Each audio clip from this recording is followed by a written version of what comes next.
Anousheh کو جب پتہ چلتا ہے کہ وہ تو ماں بننے والی ہے تو وہ اللہ کے حضور گڑ گڑا کر روتی ہے اور دعائیں مانگتی ہے کہ اے اللہ سکندر کے دل میں رحم ڈال دے اور وہ مجھے اپنا لے۔ اب یہ بات کب تک چھپی رہ سکتی ہے کہ انوشے نے سکندر سے شادی کی اور اب وہ ماں بھی بننے والی ہے۔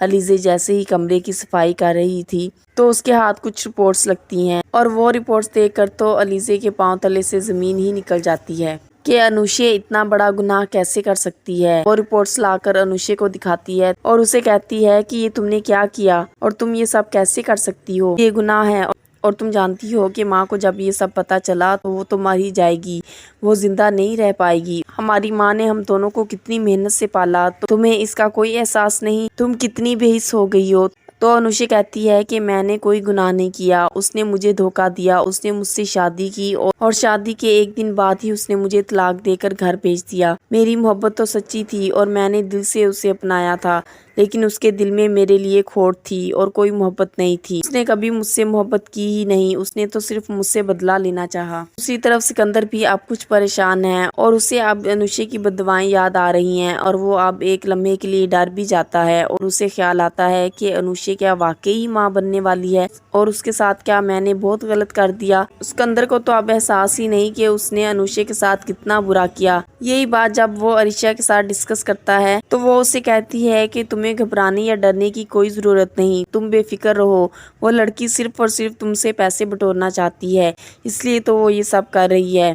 جب سکندر کہتا ہے کہ اگر وہ پیسوں کی وجہ سے یہ سب نہ کر رہی ہو اور کیا واقعی یہ بات سچ ہو، تو عریشہ اب اس ٹاپک سے ہٹ کر دوسری باتیں کرنا شروع کر دیتی ہے اور اس کا دھیان بٹانے کی کوشش کرتی ہے۔ دوسری طرف انوشے اور علیزے پریشان کھڑی باتیں ہی کر رہی ہوتی ہیں تو علیزے کہہ دیتی ہے کہ میں سکندر کو تمہارے پاس واپس ضرور لے کر آؤں گی اور اس کے پاس جا کر اس سے بات بھی کروں گی اور اسے اس بات کا احساس دلاؤں گی کہ تم اس کے بچے کی ماں بننے والی ہو۔ اسی دوران دونوں کی ماں بھی آ جاتی ہیں اور اپنی بیٹیوں کو دیکھ کر بہت زیادہ خوش ہوتی ہیں اور ان کے سروں پر شادی کے دوپٹے اوڑھتی ہیں اور کہتی ہیں کہ میری بیٹیاں کتنی خوبصورت لگ رہی ہیں، میں تو تم دونوں کو دلہن کے روپ میں دیکھنے کے خواب کب سے دیکھ رہی تھی اور دیکھو اب میرا یہ خواب پورا ہونے جا رہا ہے، میری دونوں بیٹیاں دلہنیں بن کر بہت اچھے گھرانوں میں جانے والی ہیں، اللہ تم دونوں کی نصیب اچھے کرے۔ اب انوشے اور علیزے تو دونوں ہی دل میں کافی زیادہ پریشان ہیں کہ جب ماں کو پتہ چلا تو ان پر کیا بیتے گی، ماں تو مر ہی جائے گی۔ ایک دن علیزے صبح یونیورسٹی کے بہانے گھر سے نکل جاتی ہے، وہ یہ پتہ کرنے جاتی ہے کہ سکندر کا گھر کہاں ہے۔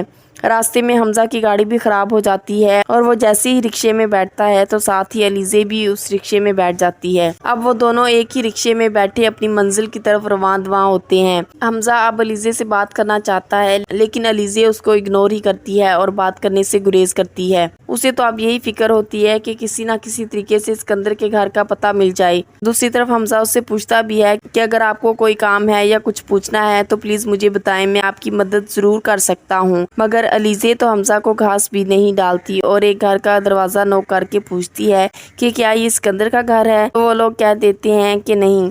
تو علیزے اب سکندر کا گھر ڈھونڈنے میں کامیاب نہیں ہو پاتی۔ تو کیا علیزے اب سکندر کو ڈھونڈ کر اسے سمجھا پائے گی یا اگر ان کی ماں کو پتہ چلا تو وہ تو یہ غم برداشت ہی نہیں کر پائے گی اور کیا پتا وہ اس دنیا سے ہی چلی جائے یا پھر انوشے ہی اپنی جان سے ہاتھ دھو بیٹھے اور کیا سکندر کا ضمیر بھی جاگ پائے گا اور جب سکندر کو احساس ہوگا تو کیا پتا کتنی دیر ہو چکی ہو۔ کیسی لگی ڈرامہ سیریل مہرہ کی یہ ایپیسوڈ؟ کامنٹ سیکشن میں اپنے خیالات کا اظہار ضرور کیجیے گا۔